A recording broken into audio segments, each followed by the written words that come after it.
Video ini akan membahas salah satu teori sosial yang cukup fenomenal dan juga kontroversial dalam sejarah pemikiran dunia, yaitu teori sosial Karl Marx. Kita akan coba memahami bagaimana pandangan Marx tentang masyarakat, struktur sosial, dan terutama bagaimana gagasannya itu bisa kita kaitkan dengan dunia pendidikan saat ini, yang notabene berada di era modern yang serba kapitalistik dan kompetitif. Mungkin sebelum kita masuk lebih dalam, perkenalkan, saya Muhammad Fadil dari kelas A2 penelitian dengan NIM 164.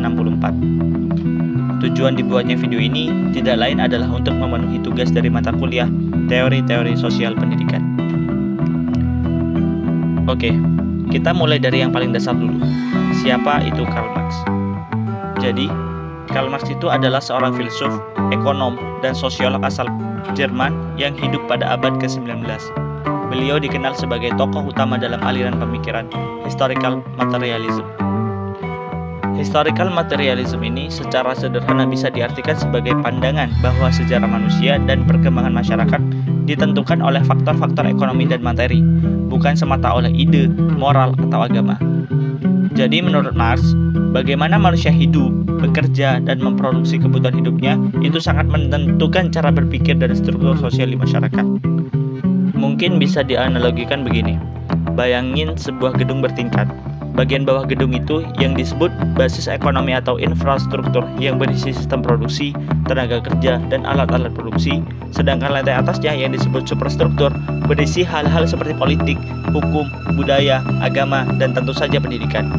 Dan kata Marx, perubahan di lantai bawah ini, ekonomi, akan sangat mempengaruhi bentuk lantai atas, termasuk sistem pendidikan. Lalu, gagasan besar Marx yang lain adalah tentang teori kelas konflik. Jadi intinya, Marx itu melihat bahwasanya masyarakat selalu terbagi menjadi dua kelas utama. Yang pertama bourgeois, kelompok pemilik modal dan alat produksi, dan yang kedua adalah proletar, kelas pekerja yang hanya punya tenaga untuk dijual. Konflik antara dua kelas inilah yang menurut Marx menjadi motor penggerak perubahan sosial. Kalau kita ibaratkan, masyarakat itu seperti permainan tarik tambang. Kedua sisi sama-sama menarik, tapi yang menang biasanya adalah yang punya sumber daya lebih besar. Sekarang kita masuk ke inti pembahasan, yaitu bagaimana Marx memandang pendidikan. Jadi, menurut Marx, sistem pendidikan itu tidak netral. Ia adalah bagian dari superstruktur, yang artinya pendidikan sebenarnya mencerminkan dan memperkuat struktur ekonomi yang ada di masyarakat. Pendidikan seringkali berfungsi untuk melanggengkan status quo, atau dalam bahasa sederhana, yaitu mempertahankan kekuasaan dan ketimbangan yang sudah ada. Jadi misalnya, sekolah bisa jadi tempat di mana nilai-nilai kepatuhan terhadap sistem kapitalisme ditanamkan.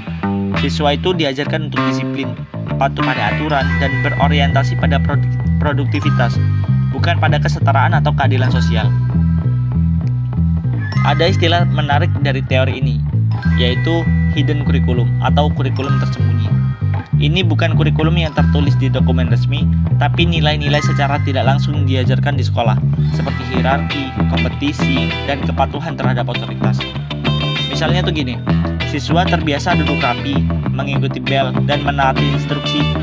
Ini mirip banget kan dengan rutinitas di dunia kerja industri saat ini. Jadi, tanpa disadari, sekolah bisa menjadi alat untuk mencetak pekerja yang taat ketimbang manusia yang berdaulat berpikir. Nah, sekarang pertanyaannya, apakah teori Marx ini masih relevan dengan pendidikan kita saat ini? Jawabannya, yes, surprisingly, still relevant. Kalau kita lihat realitas sekarang, dunia pendidikan seringkali berorientasi pada output ekonomi. Misalnya, kita dituntut untuk kuliah agar nanti bisa cepat kerja, bukan agar kita bisa menjadi manusia yang berpikir kritis dan berkontribusi untuk kemanusiaan. Sistem ranking, ujian nasional, bahkan standar akreditasi pun seringkali mengukur nilai ekonomi dan produktivitas, bukan karakter atau nilai moral. Inilah yang disebut komodifikasi pendidikan, yang dari kata commodity yang berarti barang dagangan, yang mana artinya pendidikan kini cenderung diperlakukan seperti komoditas, bisa diperjualbelikan, dinilai dari hasil, bukan dari proses pembelajaran itu sendiri. Kalau kita hubungkan dengan pandangan Marx, ini jelas menunjukkan bagaimana kapitalisme masih menembus dunia pendidikan. Sekolah dan universitas kadang lebih fokus mencetak tenaga kerja siap pakai daripada agen perubahan sosial. Namun di sisi lain, Teori Marx juga bisa menginspirasi kita untuk memperjuangkan pendidikan yang lebih humanistik dan emansipatoris.